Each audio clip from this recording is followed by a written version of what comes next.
Dieu de Dieu de Dieu. Oh, ne vous mariez pas. N'écoutez pas, mesdames, car c'est aux hommes que je m'adresse, bien entendu. Enfin, à la plupart des hommes. À ceux de mon espèce, tenez, c'est-à-dire à tous ceux qui adorent les femmes. Les autres, peuvent bien se marier autant qu'ils le veulent et comme ils le désirent. Ils ne risquent pas grand-chose, ceux-là. Et d'ailleurs, ils n'ont pas voix au chapitre. Ah non, non, non, non, non. Non, non, car il faut adorer les femmes pour avoir le droit d'en parler. Puisque parler des femmes, c'est en dire du mal. Et c'est en dire du mal pour la bonne raison que quand on dit du bien de quelqu'un ou de quelque chose, on en a tout de suite fini. Donc dire du mal des femmes, c'est vouloir en parler longuement, pour bien marquer leur importance et la place considérable qu'elles tiennent dans notre existence. Oui, je m'adresse à ceux qui, comme moi, ne conçoivent pas la vie sans elles et ne peuvent pas s'en passer plus de 2 heures par jour.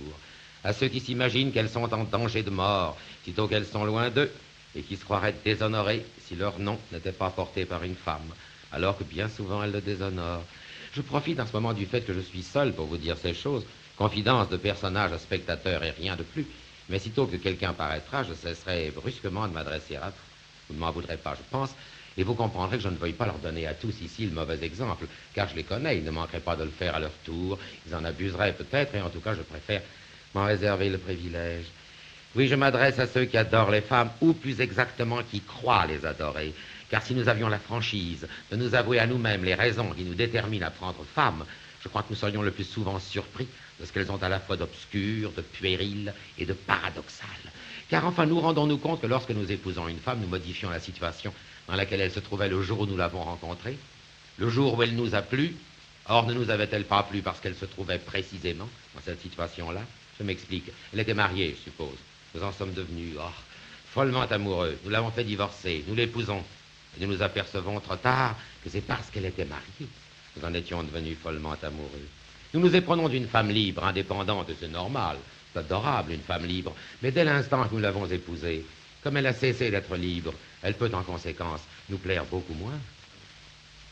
Oui, reconnaissons la fragilité des motifs qui nous ont poussés à choisir celle-ci plutôt que celle-là. Oh, et d'ailleurs, choisir, enfants que nous sommes, ne nous avait-elle pas choisi 1 minute avant que nous la choisissions? Souvenons-nous de notre première rencontre avec elle. Elle est entrée. Nous avons tout de suite vu si elle était blonde ou brune. Et nous l'avions instantanément oubliée. Elle, et elle ne l'oubliera jamais. Elle a tout de suite vu si nous étions grands, si nous étions gros, si nous étions en bonne ou en mauvaise santé, si nous avions les mains soignées ou des dents fausses. Et elle savait déjà notre âge exactement, alors que nous continuions à nous extasier sur le dessin, d'ailleurs rectifié de ses lèvres. Oui, n'est-ce pas, elle avait tout remarqué de nous, la cravate, le gilet, le bracelet montre, le ressemblage de nos souliers, la petite cicatrice que nous avons à la joue droite, et surtout, mon Dieu, je pense bien, surtout l'alliance que nous portions à la main gauche, et déjà elle évaluait notre fortune alors que nous en étions encore à nous demander si ses yeux à elle étaient gris-bleu ou gris-vert. Et bien le temps que nous avons perdu ce jour-là, nous ne l'avons jamais rattrapé. Et ce jour-là précisément, la duperie a commencé, car enfin, entre nous, disons-le, n'est-ce pas, c'est une duperie. Combler tous les vœux d'une femme, l'entourer constamment de 1000 prévenances, s'imaginer que l'on possède une relique. Nous appelons ça de l'amour, alors que bien souvent c'est pure vanité. Car la traiter ainsi, c'est vouloir se convaincre soi-même et persuader les autres. On a choisi la mieux, la meilleure de toutes. Et quant à nos offrandes à la divinité, nous aimons à dire, ce sont des actions de grâce, quand généralement ce ne sont que des prières. Vaniteux que nous sommes, et poires qui plus est, car, n'écoutez pas, mesdames, nous nous imaginons bien à tort qu'en donnant à une femme tout ce que nous possédons, nous lui donnons tout ce qu'elle désire. Oh, ce serait trop beau. Et si nous lui donnions tout ce qu'elle désire, elle trouverait alors à désirer des choses que nous ne pouvons pas lui donner. Et quand elle nous aura mis sur la paille, ne croyez surtout pas qu'elle le regrettera, ni qu'elle nous regrettera, jamais, car tout lui est dû, et quel que soit le nombre et la beauté des présents qu'on lui fait, elle pensera toujours qu'elle en aurait eu le double avec un autre, car n'est-ce pas, elles n'ont pas de considération pour l'homme qui les gâte. Et quand elles se tuent, c'est généralement pour des hommes à qui elles donnaient de l'argent. Oui, voilà. Oui, voilà. Voilà ce qu'on en arrive à dire d'elles quand elles se sont mal conduites envers nous, car il est bien évident que je ne m'exprimerais pas de cette façon-là si ma femme n'avait pas pu devoir passer la nuit dehors. Oh, la petite garce. Oui, tenez, il y a 3 semaines encore, si nous nous étions rencontrés, vous et moi, vous m'auriez entendu dire « Oh là !» Monsieur ? Vous êtes folle, vous. Certainement, vous êtes folle. Qu'est-ce que vous faites là? Je croyais que monsieur m'avait appelé. Oh, c'est une plaisanterie. Oh, mon Dieu, quel zèle. Oh. Bah alors au moins venez quand je vous appelle, n'est-ce pas? Puis vraiment, pourquoi voulez-vous que je vous appelle? Mais non, comment dirais-je, je causais avec moi-même. Alors je laisse monsieur avec monsieur. Oui, c'est ça, oui.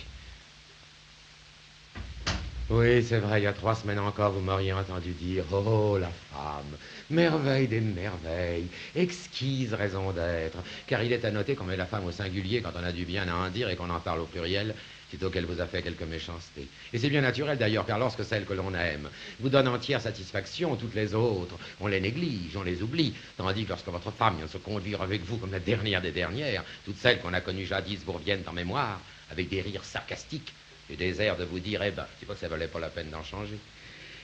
Oui, il y a 3 semaines encore, c'est vrai, j'aurais chanté la femme. Et son charme, et sa grâce, et son intelligence, et sa finesse, et son courage. Et je me serais incliné devant son dévouement, sublime quelquefois. Écoutez ça, mesdames. Et j'aurais dit du bien de ses défauts eux-mêmes. Car aimer des défauts, n'est-ce pas? C'est prendre leur défense. Alors que ce matin, je me refuse à reconnaître ses qualités. Ce qui tente à prouver d'ailleurs qu'elles peuvent nous faire plus de mal qu'elles ne peuvent nous faire de bien. Dame, n'est-ce pas, songez que leur amour pour nous peut être simulé de la première à la dernière seconde.